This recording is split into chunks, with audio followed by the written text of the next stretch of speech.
YouTube? Welcome to Trendsetting Customs. I'm back, man. Give y'all another video. Yeah, I'm excited to give y'all another video because the last video I got some pretty nice feedback, and it's pretty much motivated me to give y'all more videos. So I'm gonna give y'all some more content today. We're gonna jump into printing up a crew neck hoodie. I'm sorry, a crew neck sweatshirt. There's no such thing as a crew neck hoodie. A crew neck sweatshirt, a great crew neck sweatshirt with the Trendsetting Customs logo on it. If y'all like any of this merch, we probably can make something happen. But these two colors gonna go on this crew neck, which is the logo color, the original logo color. This burgundy hoodie, right? I'm gonna switch it up and put yellow and blue on this hoodie right here. Reason being is I don't have no regular inventory that I can just print that's not customers, so gotta order some more inventory. So we just gonna freestyle. We're gonna freestyle that burgundy one. We're gonna rock that gray one out, and yeah, we're gonna get into this video. Appreciate y'all for tuning in. Let's get to work. All right, so here we got my image already in my email, right? Click on my image, I bring it up, go over here, download my image. So the download, just gonna download it to my hard drive on my laptop. It's running a little slow, but be all right. So here, I'm gonna open the file.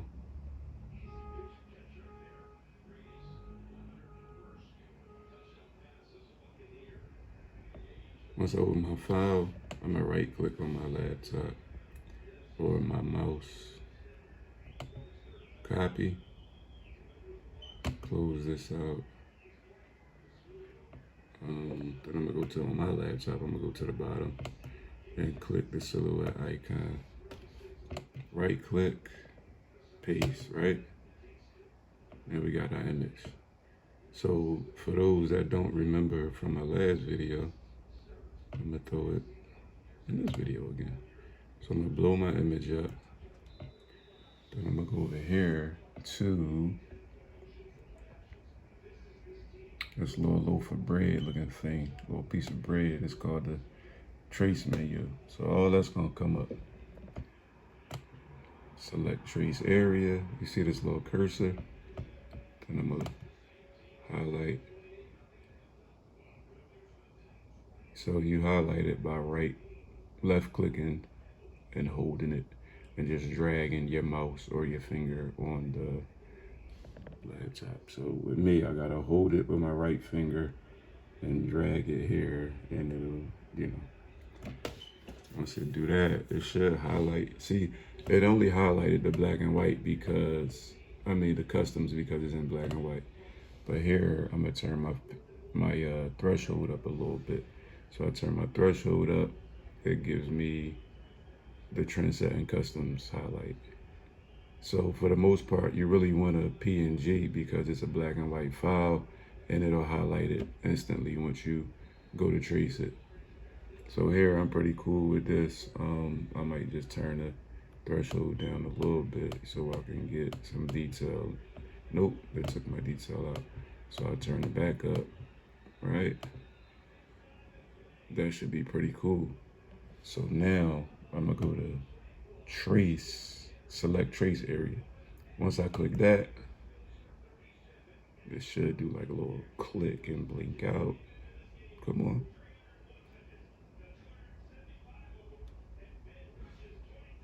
Oh shit. All right, I'm giving y'all the wrong information. My bad. So what I ended up doing was selected a trace area again. So I'm gonna undo that with this arrow over there. My bad, that was the wrong info. Better yet,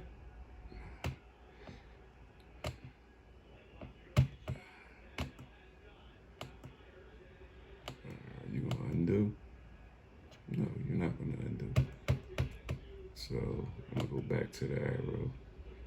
So now it's already highlighted. Once it's highlighted, don't click select trace area. That's the beginning stage. I'm sorry. Go to the trace menu. So it's going to trace it, and then it's going to disappear. And then you can left click and remove your image. Don't know what happened there, but we ain't dealing with that. I don't want to do that. Something goofy just happened on my laptop. So we could do this two ways. We could break the image apart, which I don't really think y'all ready for that yet. I'll cover that in some different videos. But what I am going to do is I highlighted it and I'm going to change the color to black. Why the fuck do I keep doing that? No, I don't want you to make any.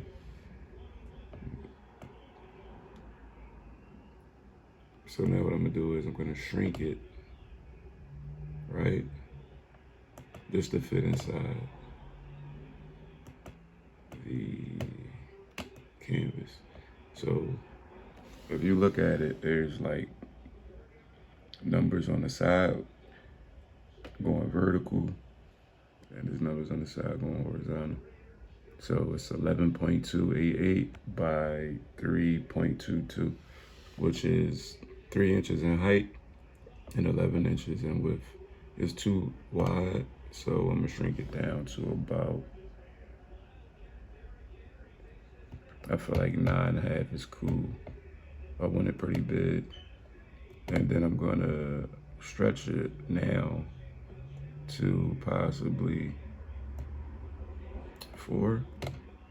So all right, I'm gonna break it apart. Okay. Excuse my French, but yeah, I'm gonna separate the image. And my image is at 5 inches height, 9 inches, 9.5 inches wide. So being as though it's already highlighted would show the border. So I'm gonna right click and then I'm gonna go to flip horizontal. That again flips it so that you can print the correct way. If you print it while it's facing the correct way, it's just gonna cut out an image that's gonna be spelled backwards or mirrored on the wrong side of your shirt. So now what I'm gonna do is I'm going to drag over the whole image. I'm gonna right click and go to release compound path. When you release the compound path, it moves everything, it breaks everything up. So that's it broke the image up. If you ever want to go back, press the arrow and then go back to whatever it is that it was previously set to. So the reason I didn't want to do this is because it's a pain in the butt, like, and I'm also holding the camera with one hand, so let me see if I can get this.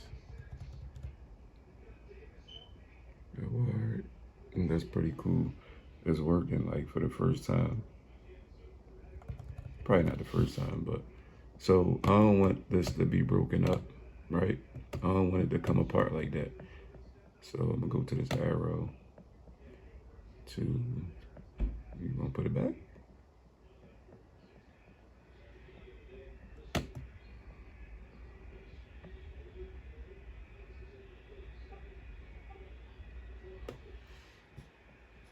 Oh, it would act crazy while I'm recording, wouldn't it? What the hell?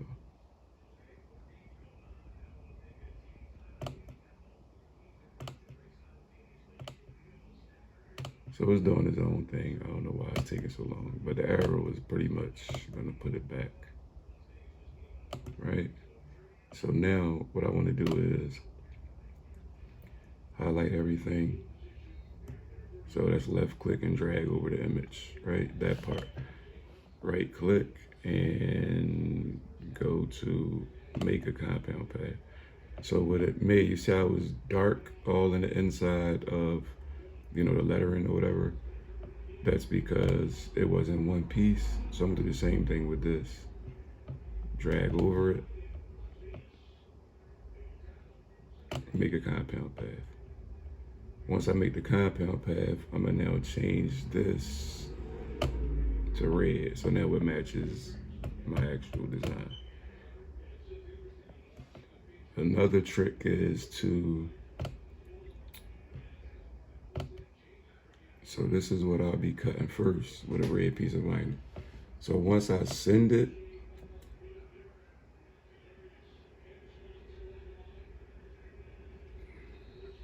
it's gonna highlight and it's gonna be ready to send to the silhouette, which then we'll get into shortly.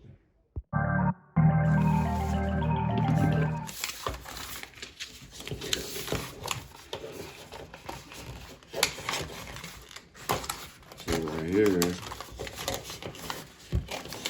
we're gonna get into the weeding process, right? So you want to pretty much look at your image. I don't know if you can see it, but that's your image, right? And this is it from the front. I don't know if you can really see it, but when you start to weed, you want to weed from the outsides first, all out here. So when you start weeding, you just want to pretty much weed the outside and just slowly like find out the little cut areas.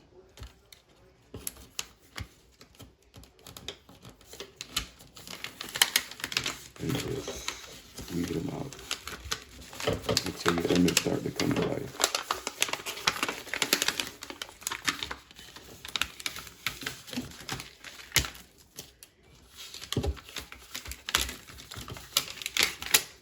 I usually could do it a lot quicker, but I got pressure on me from this video. So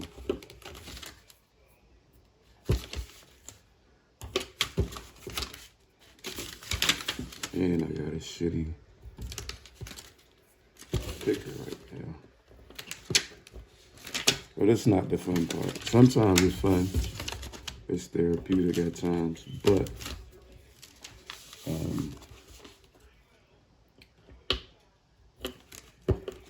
it's a part of the game, right? So like you just gotta deal with it, get it done, get your custom out the way, get that new design out the way that you're trying to put out there. And before you know it, it'll be your image, right? So it's coming to life. It's coming to life. And what I normally do is when I'm done weeding it out, just to make sure I don't leave like no little pieces that don't belong in the image in there, I'll take it and I'll pick it up.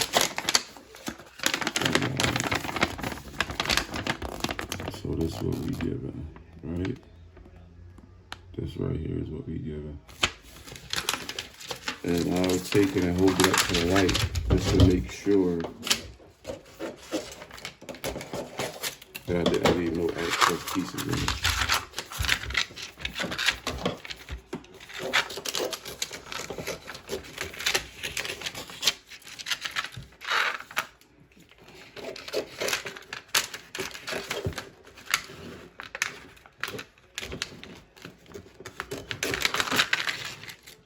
The way I put them together on the software, I gotta like cut it without damaging the image. Even though it's mine, you still want to, and then just trim what you don't want. And when you use it on your material, it'll be the way you want. Sometimes the vinyl just curl up like that,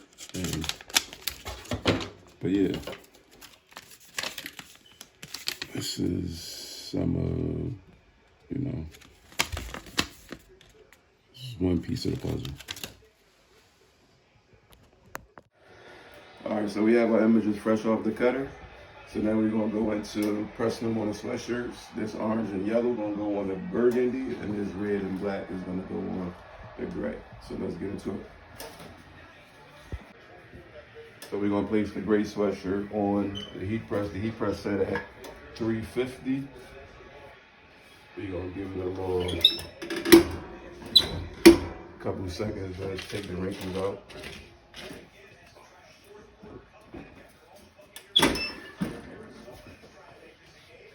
Image it. Got my image. Got my ruler.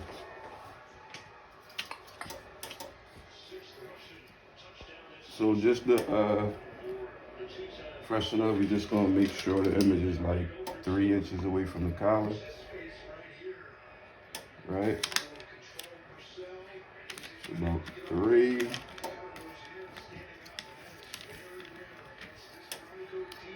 About 4.5 inches off of each sleeve. Just at 5. Slide it over a little bit. And we got our hood t-shirt.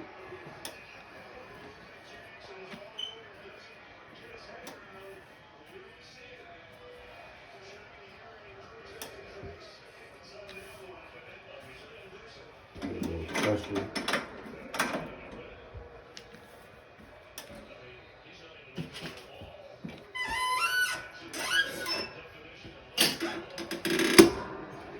Lock it in.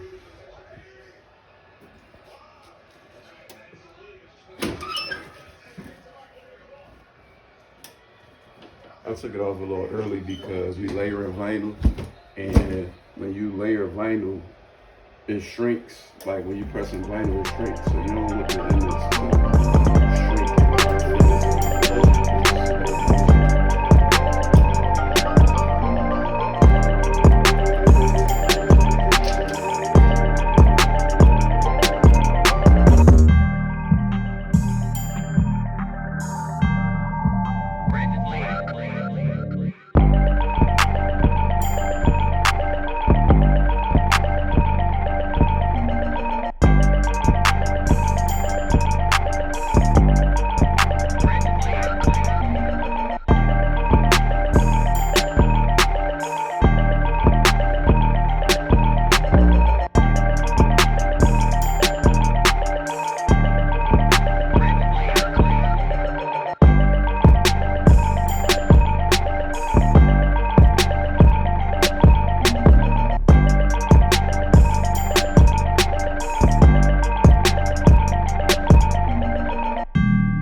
So this is a hoodie. You want to make sure that the collar of the hoodie is pretty much at the top of the heat press, so you can see and make sure your image and design is straight.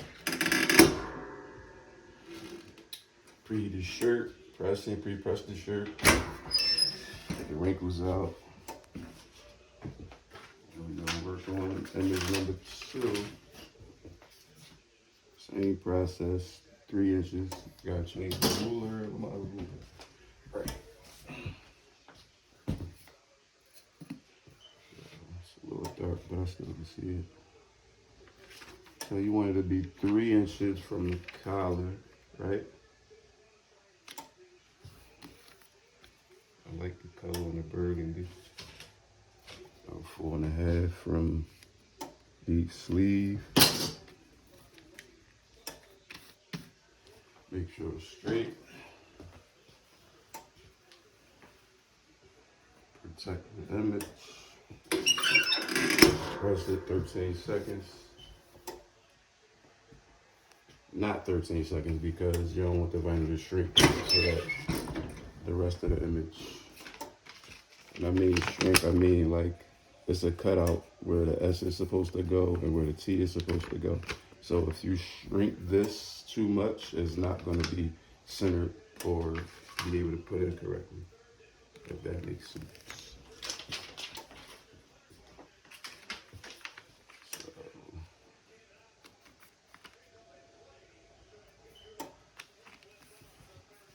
So in here and in here, if I would have left it on the heat press longer, it would have shrunk and they wouldn't have fit in. It would have looked stupid. So we got that down, covering with the Teflon t-shirt. That's correct.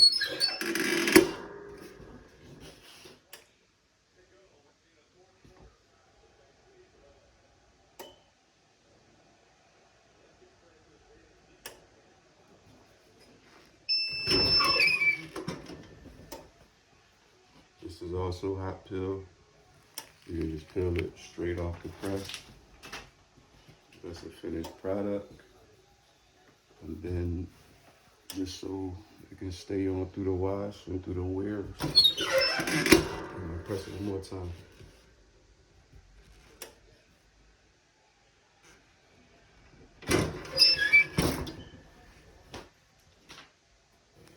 Here's the finished product. Straight, not crooked, and I like the color concept. Thanks for tuning in. Appreciate you guys.